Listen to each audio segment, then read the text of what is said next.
문재인 씨는 지금 두 가지의 편집광, 정신분열증 비슷한 이런 양적인 집념이 지금 강하고 있습니다. 하나는 윤석열 검찰총장 내정자를 끝까지 검찰총장으로 하겠다는 그 저희 밑바닥에는 적폐청산, 이른바 적폐청산을, 적폐수사를 더 강화하고 열심히 해서 자유우파를 많이 씨를 말리겠다는 그러한 진념에서 나온 것이 아닌가 하는 우려와 걱정이 되고 있습니다. 여러 가지 언론 보도에 보면 윤석열 검찰총장 내정자는 한마디로 총장으로서 자격이 없습니다. 그 사람이 서울중앙지검장일 때 무리한 수사와 또 강압적인 수사와 적폐 수사로 인해서 전직 대통령, 특히 박근혜 대통령, 아무치 없는 이런 분들에 대해서 전직 대통령 2분, 국정원장 4분 등등 300명 이상이 수사 또는 구속되는 그야말로 한국적 비극이 지금 벌어지고 있고, 이재수 기무사령관 비롯한 많은 분들이 자살하게끔 창피를 주고 인권을 무시한 수사 관계로 몇 분이 자살하는 그러한 원한을 산 분입니다. 근데 그런 분이 검찰총장에 가서 또다시 적폐청산을 하고 자유우파를 수사하고 죽이는 그러한 일이 벌어질 때 정말 공포의 검찰, 공포의 좌파를 꾸리지 않을까 걱정이 돼서 오늘 아침 한마디 하는 겁니다. 또 한 가지 지금 집념은, 광적인 집념은 어떻게든지 김정은이한테 잘 보이려고, 눈치를 보려고 지금 하고 있습니다. 얼마 전에 언론 보도에 내년 70주년, 6.25 70주년에 북한과 공동 주최를 하겠다는 그 용역 인사를 통해서 계획을 하고 좀 짜고 있다는 그 보도를 볼 때 정말 끔찍하고, 6.25 전쟁 때 모태통과 스탈린과 김일성이 남침을 위한 유엔에서 얘기는 침략행위, 유엔에서 말하는 코리안로 한국 전쟁에서 200만 명 이상이 희생됐는데, 희생된 그분들의 영령들 어떻게 의뢰하고 어떻게 말할 겁니까? 어떻게 6.25 행사를 남북 간에 공동 주재할 수 있답니까?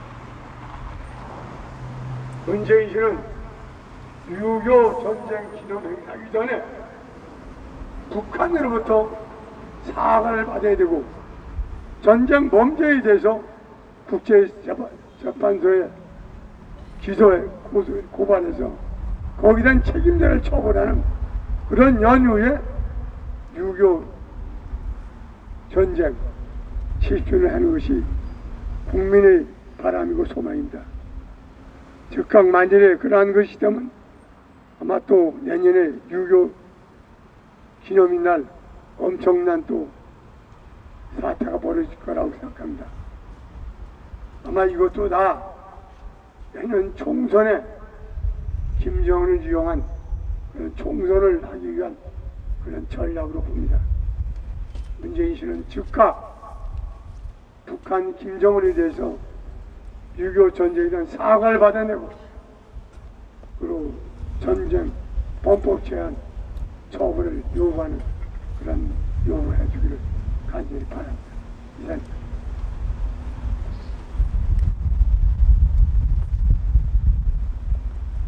문재인 정권의 성격을 자기들 스스로가 촛불혁명 정권이라고 했습니다. 촛불혁명은 단순하게 문재인 정권 탄생이 목표가 아닙니다. 남북 연방제에서 적과 통일을 하는 것이 문재인 정권의 목표라고 생각을 합니다. 이걸 막기 위해서 우리 국민들이 태극기를 들고 나왔고 대한애국당을 창당했고 지금 현재 우리 공화당으로 발전을 해서 하고 있습니다. 어떤 말로도 어떤 경고도 저들은 귀 기울이거나 고려하지 않는다고 생각을 합니다. 오직 우리가 힘을 길러서 저들을 견제하고 그럼에도 정말 자기들 마이웨이로 갔을 때는 우리가 목숨 걸고 싸워서라도 지켜야 한다는 확고한 신념으로 준비하고 투쟁해야 된다고 생각합니다. 이상입니다.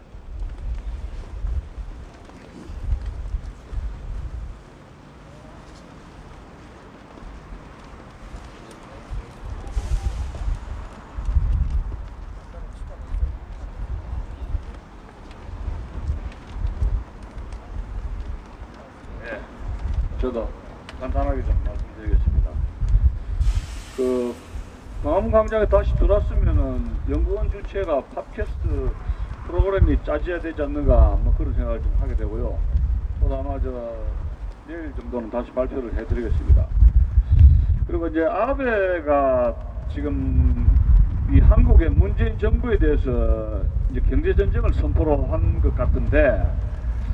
이게 이제 한국에 대한 불만입니다. 뭐냐면 대북 지원에 반도체라든가 이런 중요한 항공기술에 대한 부품 물자가 연합 일본이라든가 한국, 미국의 상의 없이 비밀리에 들어간 게 아닌가 이런 불만인 것 같습니다. 그런 게 또 있고요.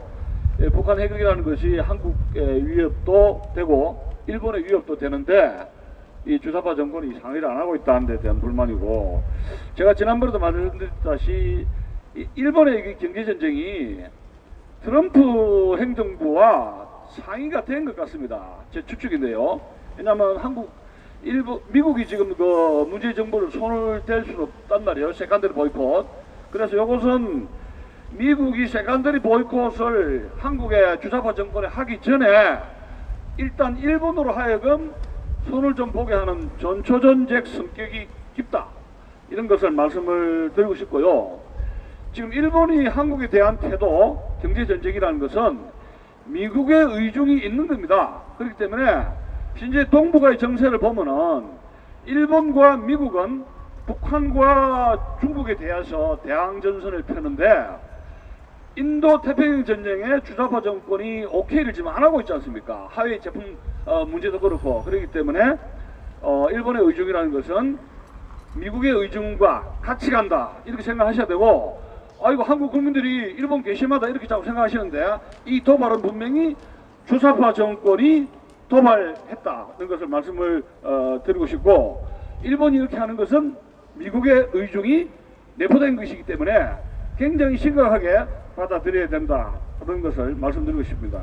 그리고 끝으로 제가 이제 부산의 이 영도딸이라 생각하면은, 우리 부산 같으면은 옛날에는 방공의 교두보로서 이 낙동강 교두보로 해가지고 이제 부산 사람들이 이 피난민 때, 이 6.25 전쟁 때 이 대한민국을 국민들을 먹여 살았다는 자긍심이 있었는데, 이 전국 각지에 노무현 정권 탄생, 문재인 정권 탄생을 이렇게 바라보면서 97년도 황정엽 씨가 이야기한 대한민국의 종북 세력, 간첩들 5만 명인데 조심하라 그랬지 않습니까? 그게 97년도 이야기입니다.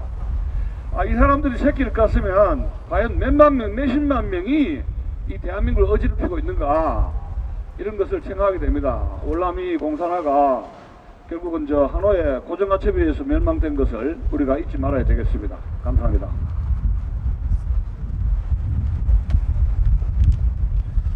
네,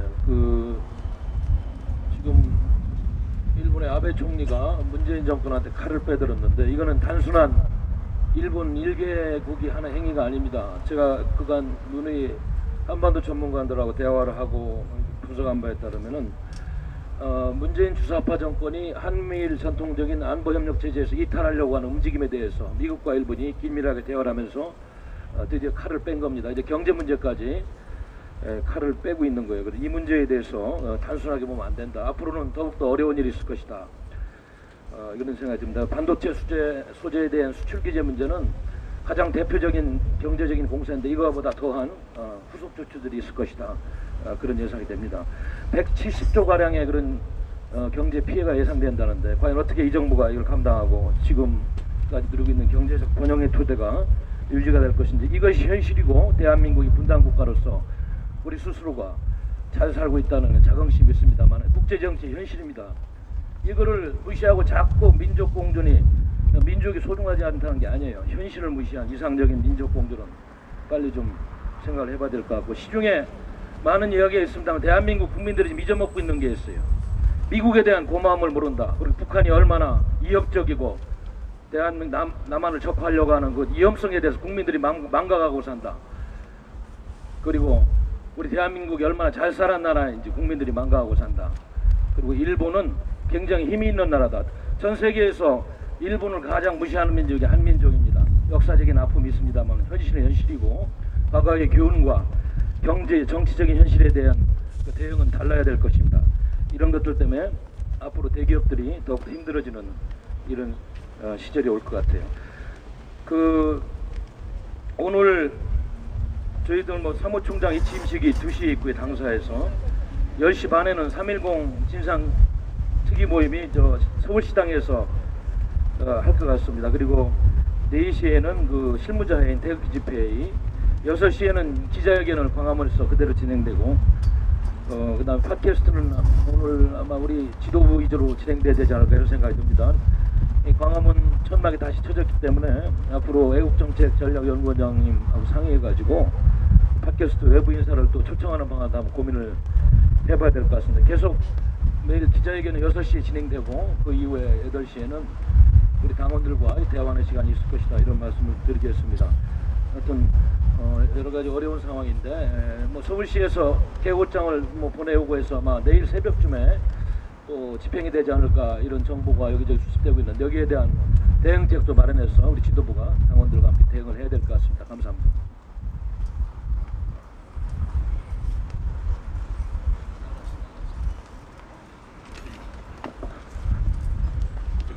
새로 이제 비서실장을 맡게 된 오경훈입니다. 정말 모든 게 빨리 정상화돼야 될 것 같습니다.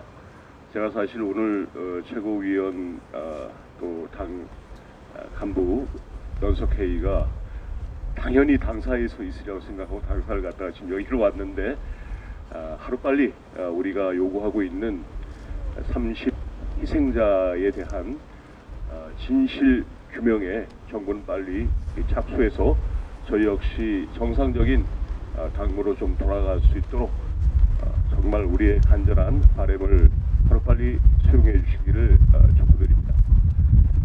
더불어 좀 전에 박태우 전략기획본부장께서 말씀하신 한일 갈등과 관련해서 짧게 제 소견을 좀 말씀드리고자 합니다.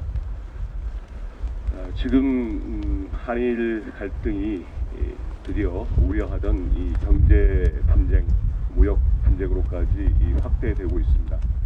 일본 측은 심지어 한국에 대한 수출 품목 중 일부 군사 전용 가능성이 있는 물품이 대북 반출되었다라는 의혹까지 제기하고 있습니다. 만일 이것이 사실이라고 한다면 이는 단순히 일본뿐만 아니라 우리 국민의 생존권을 위협하는 심각한 문제인 만큼, 그리고 우리 경제를 화이트 국가에서 배제시키는, 그래서 국가 신인도를 급격히 추락시키는 아주 심각한 국가를 초래할 수밖에 없는 사안이기 때문에 만일 이에 대한 정확한 우리 정부의 입장을 문재인 정부는 명확하게 좀 밝혀야 된다고 생각됩니다. 만일 이것이 사실이라고 한다면, 일본 측의 문제 제기가 사실이라고 한다면 우리 정부는 이에 왜 이런 일이 일어났는지 정확하게 진상을 규명하고 책임자를 엄단하고 그리고 그 후속 대책을 조속히 마련해야만 합니다. 만일 이것이 일본 측의 주장이 사실이 아니라고 한다면 한일 정치 갈등을 경제 보복하려는 일본 측의 치졸한 수법이라고 우리 공화당도 명확하게 규정하고, 우리 이 문재인 정부의 이 대일 외교 정책의 근본적인 문제점과는 별개로 이번 무역 분쟁에 관련해서는 정부에 또 협조할 부분은 얼마든지 협조해야만 한다고 생각합니다. 분명한 것은 문재인 정부가 일본 측의 이런 군사 전용 가능성이 있는 물품의 대북 반출 의혹에 대해 명확하게 입장을 밝히는 것이 우선 순서라고 생각됩니다. 이에 대한 분명한 입장과 근거 자료를 제시하고 야당에 협조할 것은 협조를 요청하는 것이 순서라고 생각됩니다. 우리 공화당은 협력할 것은 협력하고 비판할 것은 비판하는 정통 보수 우파 대한정당으로서 모든 역할을 다해 나가야 한다고 생각합니다. 감사합니다.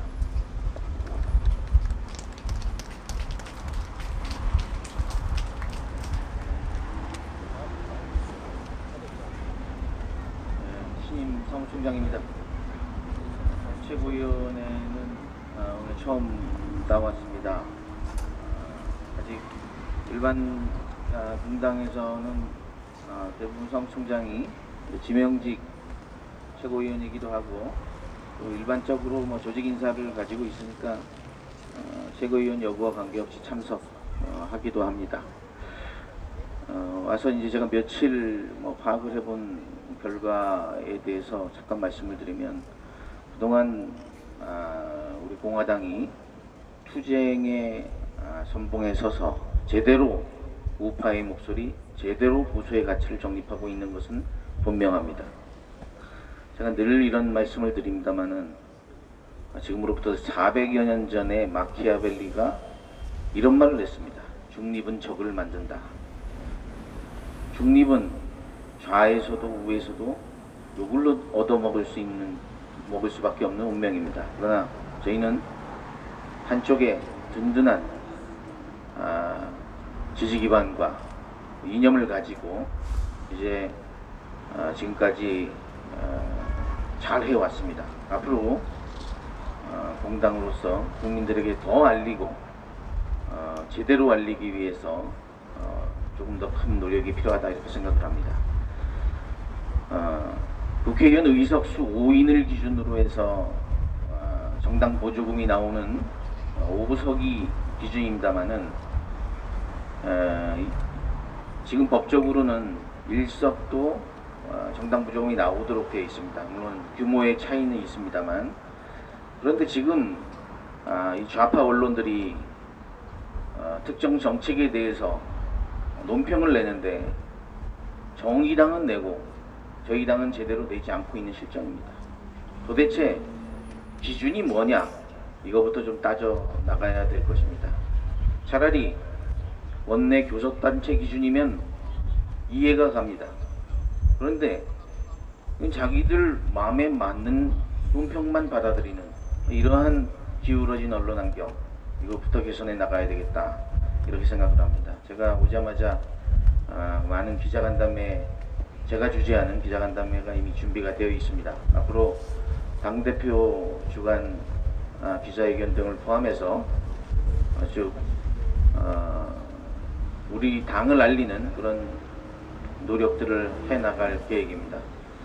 그래서 저희들끼리 싸우는 모습이 이제는 공당으로서 좀 더 국민들에게 알려져야 저희들이 앞으로 좀 더 발전하는 데 저희들의 운명이 걸려있다 이렇게 생각을 합니다. 감사합니다.